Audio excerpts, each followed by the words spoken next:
আসসালামু আলাইকুম ওয়া রাহমাতুল্লাহি ওয়া বারাকাতুহু।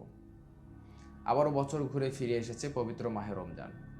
এটি আল্লাহ তাআলার পক্ষ থেকে আমাদের জন্য একটি বিশেষ নেয়ামত। এ মাসে অনেকেই নামাজ শুরু করেন, রোজা পালন করেন, তারাবিতে অংশ নেন। অনেকে আছে নিজেকে অনেক পরিবর্তন করেন। যারা সত্যিকারের অর্থে নিজেকে পরিবর্তন করেন, তারা রমজান মাস শেষ হওয়ার পরেও নামাজ পরিত্যাগ করে না। নামাজ তাদের জীবনে একটা অংশ হয়ে দাঁড়ায়।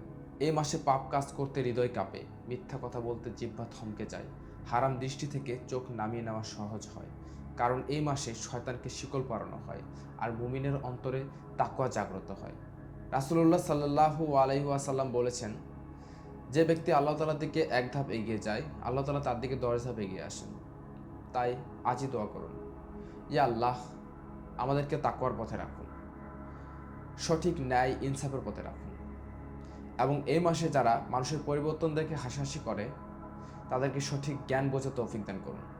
মূলত এই মাস আসে মানুষের পরিবর্তনের জন্য, তাই এটা নিয়ে কোনো হাসাহাসির কোনো কারণ নেই। এবং যারা সত্য জেনে অস্বীকার করে, তাদেরকে হেদায়েত দান করুন। কিয়ামতের ময়দানে আমরা সবাই একা দাঁড়াবো, আমাদের কোনো মিত্র থাকবে না।